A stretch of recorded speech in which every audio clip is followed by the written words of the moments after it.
आप सबके नेता हमारे नेता आदरणीय अखिलेश यादव जी वाली हो जाएगी चाहे सुनल के चाहता तनी हाथ उठाओ लो तब हम सुनाएंगे सुनल चाहत हो गए।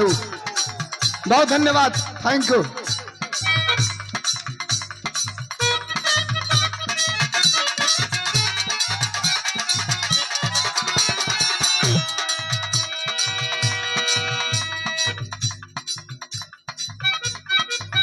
निवेदन कर रहा हूं कि बिल्कुल साइलेंट हो जाइएगा थोड़ा सा, सुनिए जब सुनना चाहते हैं। आपने आदेश कर दिया तो मैं सुना रहा हूं। यूट्यूब के भाइयों से हाथ जोड़ के निवेदन है, शायद आपको नहीं पता, आज के डेट में सच बोलना मना है। सच बोलेंगे कब गोली मार दी जाएगी कोई नहीं जानता। सच बोलेंगे कब मुकदमा लिख दिया जाएगा कोई नहीं जानता। सच बोलेंगे कब जेल चले जाएंगे कोई नहीं जानता।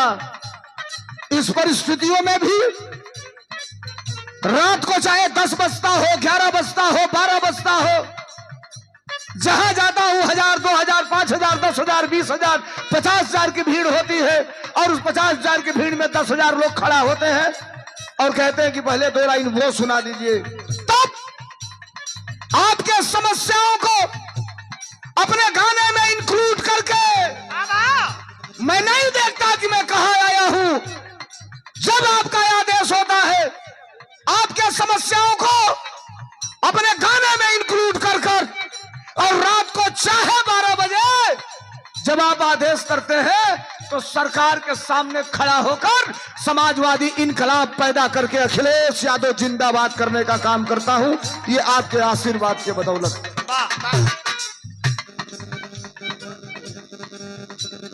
भाई की तरफ से 100 रुपया का आशीर्वाद, प्रणाम। आदेश है आपका समाजवादी गीत सुनने के लिए, सुनिए।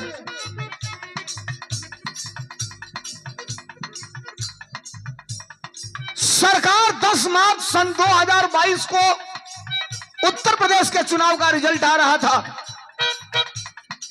और यह मामला अभी अजल में था कि सरकार बनेगी कि नहीं बनेगी, यह सरकार जाएगी कि नहीं जाएगी, हम दोबारा रिपीट होंगे कि नहीं होंगे। शाम तक नतीजा साफ था, यह सरकार दोबारा रिपीट हो चुकी थी, हम सरकार बनाने में नाकाम हो गए थे। 10 दिन बीता था, 15 दिन बीता, 25 तारीख को मैं लखनऊ से आ रहा था वापस घर, देवरिया बाया आजमगढ़ होके पूर्वांचल एक्सप्रेसवे पकड़ के।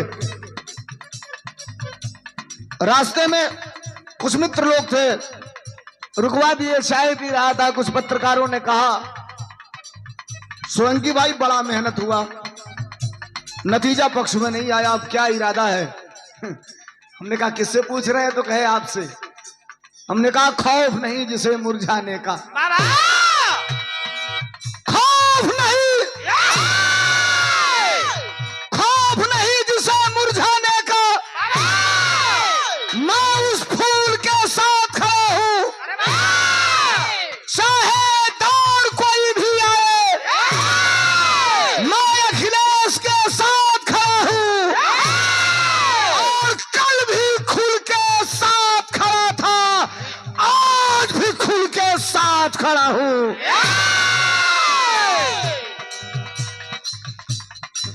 अब तो जब टेलीविजन पे जाता हूं डिबेट में, डिबेट देखते हैं ना टेलीविजन पे विपक्षी पार्टियों का, हम लोगों का भी, मेरा दुर्भाग्य है कि मैं जहां चला जाता हूं वो चैनल वाला कहता है इसको ब्लैक लिस्टेड करो, अगले बार से इसको बुलाना मत, और बुलाता ही नहीं।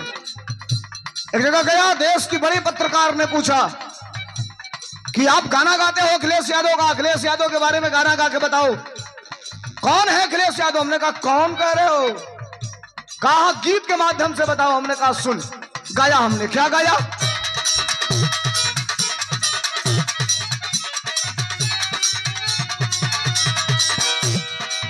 गाया हमने दुनिया, दुनिया जिसको चाहे उसे विशेष कहते हैं। लाइन अच्छी लगे कि धर्मेंद्र सोलंकी सही कह रहा है, माहौल बनाइएगा 5 मिनट, और आपके हमारे बीच में की कुछ बातें भी होगी और गीते तभी सभा पर चढ़ेगी। ये लाइन हमने शुरू में कहा क्या, दुनिया जिसको चाहे उसे विशेष कहते हैं, दुनिया जिसको चाहे उसे विशेष कहते हैं। और साइकिल वाले नेता को अखिलेश कहते हैं, साइकिल वाले नेता को अखिलेश कहते हैं, साइकिल वाले। अरे दुनिया जिसको चाहे उसे विशेष कहते हैं, दुनिया जिसको चाहे उसे विशेष कहते हैं, साइकिल वाले नेता को अखिलेश कहते हैं।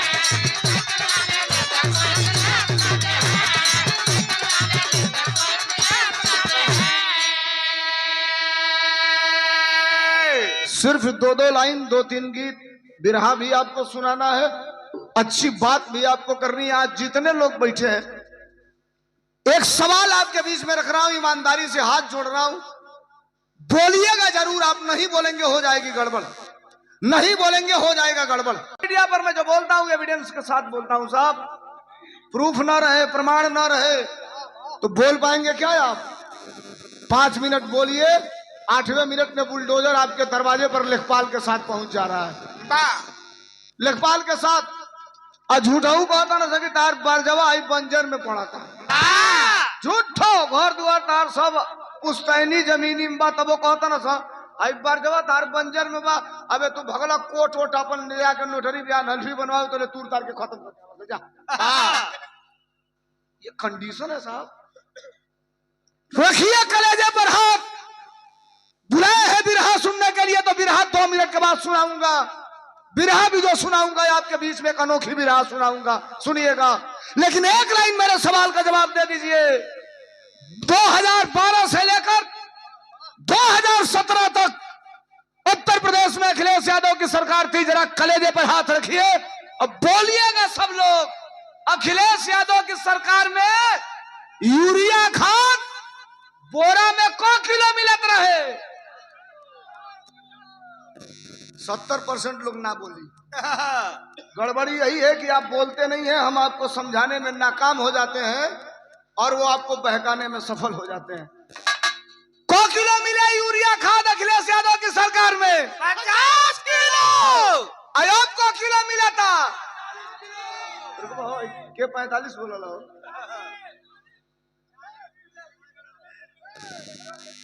यही ना जो तो हम लोग बुझत लो, बुझत लूट उठ के लेके भाग जाता हूँ सतौले। 5 किलो तो साल भर 6 महीना पहले निकलना सा, अब 5 किलो और निकाल देना सा, अब हो गई 40 किलो। एक दिन में टेलीविजन पर था डिबेट में, सरकारी पार्टी के एक प्रवक्ता से हमने कहा कि अच्छा बताओ तुमने किसानों की खाद 10 किलो बोरा में से क्यों कम कर दिया? तो कहा ओजन बहुत ज्यादा था, तो हम लोगों ने हल्का कर दिया। हमने कहा चलो 50 को 25 कर दो, कोई बात नहीं, लेकिन 50 को 40 किलो किया, 10 किलो खाद कम कर दिया, तो 10 किलो खदिया का दाम कम भाई, बोले जाओ कम भाई।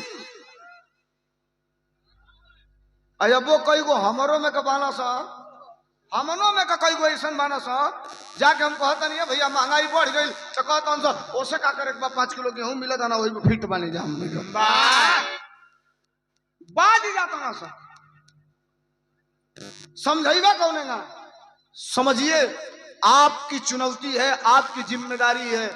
5 किलो गेहूं पर कोई भारतीय जनता पार्टी का नेता है सवाल कर देना, नजवा जुआ नहीं मिला, एक पिछलो वाला सरकारवा में आना जब फ्री मिले, दाम लागे फ्री ना मिले, दाम लागे कितना 3 रुपया किलो, कोटा पर 3 रुपया किलो, 3 रुपया किलो। 40 किलो तो आगे अनाज मिला था, 3 रुपया किलो, तनी घरी लागे तो 40 किलो का दाम हो जाए 120 रुपया। तनी सोचिए लोग, 120 रुपया का हर महीना 40 किलो फ्री अनाज दे के गैसवा में कितना रेला था ना सर?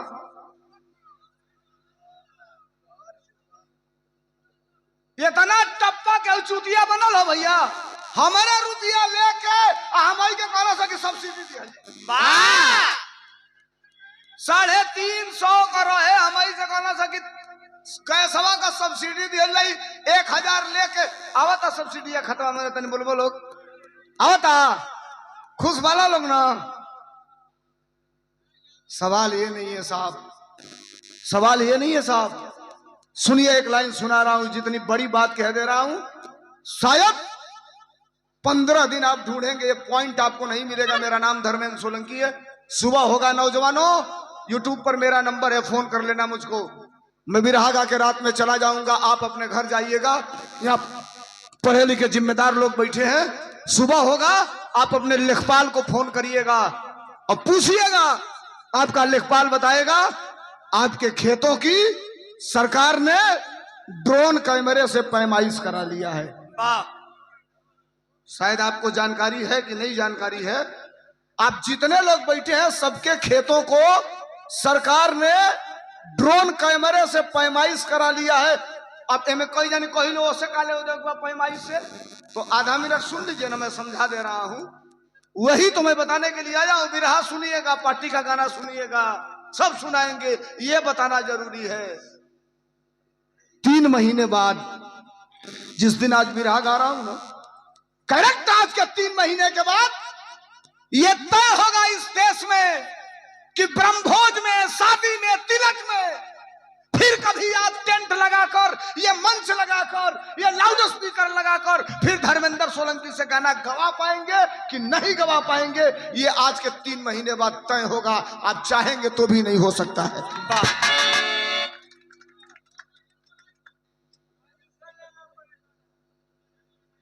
अगर ये दोबारा आ गए साहब 2024 में, इसी 24 में, तो जो ड्रोन कैमरे से आपके खेत की पैमाइश हुई है ना, ये खतौनी जो कागज की मिलती है ना साहब, वो खतौनी आपको मिलेगी एटीएम कार्ड जैसे। मई के बाद, मई जून के बाद ये लगभग इनकी सरकार दोबारा जो बनी आपको मिल जाएगी।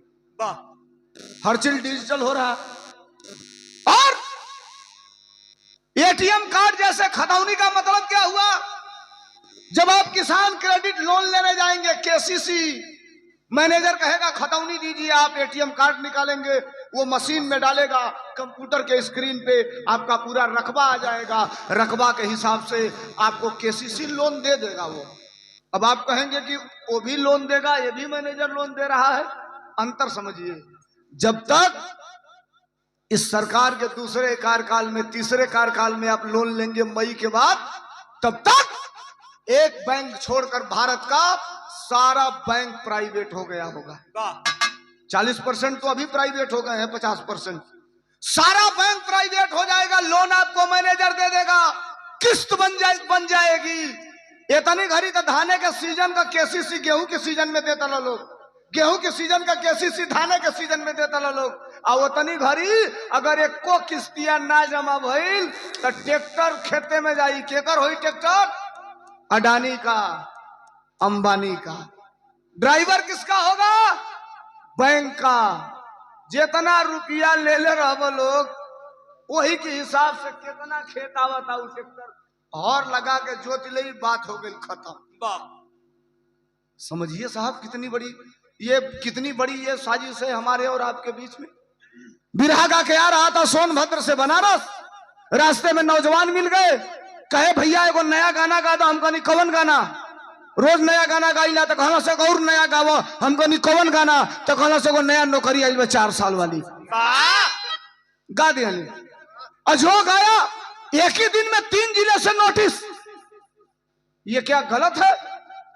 जो कार्यक्रम कराया उसने कहा सोलंकी भाई का गा दिया, मर्दे हम फंस के नहीं देखा, इंतजार पड़ी है और घूमे।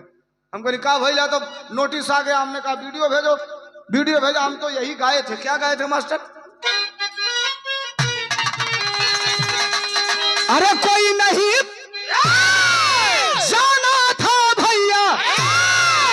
सुनिएगा, अगर ये कहना गलत है तो ये गलती रोज करूंगा, जिसको जो करना है वो करे। सुनिएगा, अगर लाइन सही होगी तो आपका समर्थन चाहूंगा तालियों से। अरे कोई नहीं जाना था भैया, अरे ऐसा भी दिन आएगा, बाप नौकरी करता रहेगा, बेटा रिटायर हो जाएगा। बाबूजी 60 साल वाला में खटा था ना, लड़का 4 साल वाला में का भैले भैया तो अग्निवीर रिटायर है तो पेंशन है तो दाढ़ी बाबा बंद कर देना। एक दिन हवाई जहाज में 3 लोग जा रहे थे, सुनिए अब चढ़ गई बात। एक चीन का था, एक जापान का था, एक इंडिया का था। जहाज उड़ गई, तीनों एक के सीटवा में बैठल रहना सा। तो ले चीन वाला खड़ा भइल, आधा घंटा बीतल, कहता मैं डॉक्टर हूं। तो इंडिया वाला कहा तो कहा हमने एक आदमी का ऑपरेशन करके किडनी चेंज कर दिया, किडनी।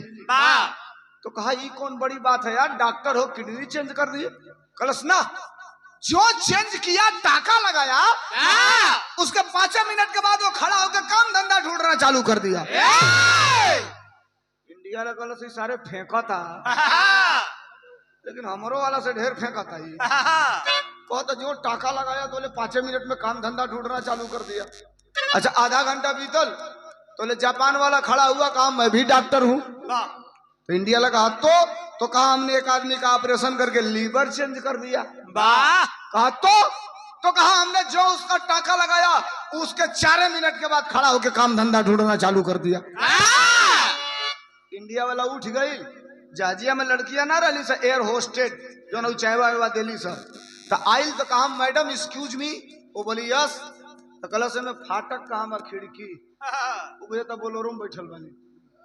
कहीं क्या है, या तो खिड़कियां खोल दो, कहीं क्या करोगे तो कहा कूदो यही में से।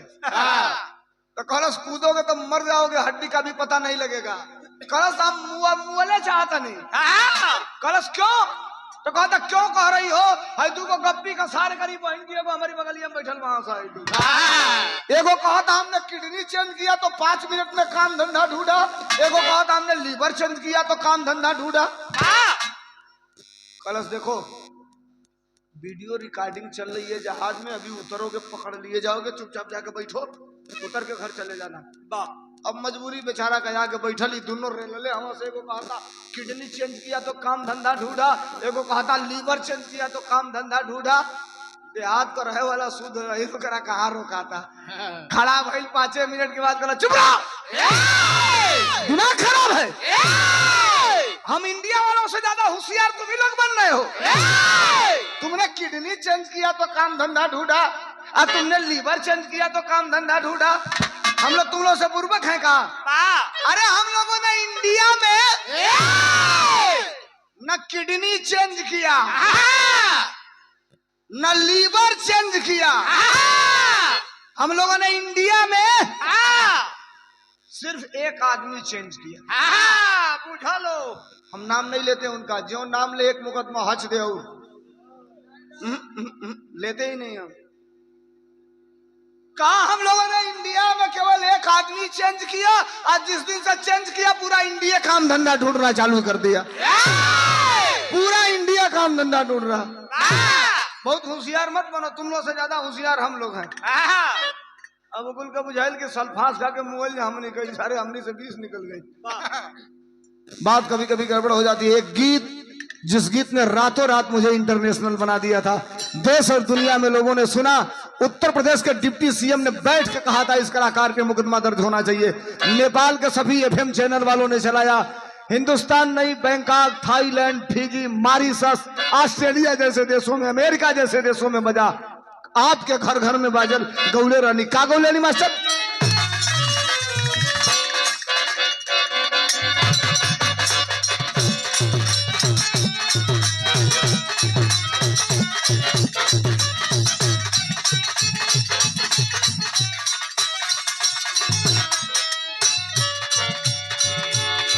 ये तो गौले रानी देश दुनिया में आप लोग सम्मान प्यार देला लोग। अरे जैसन राज चलवलस सप्पा, अरे जैसा राज चलवलस सप्पा परिवेश न होई। जैसन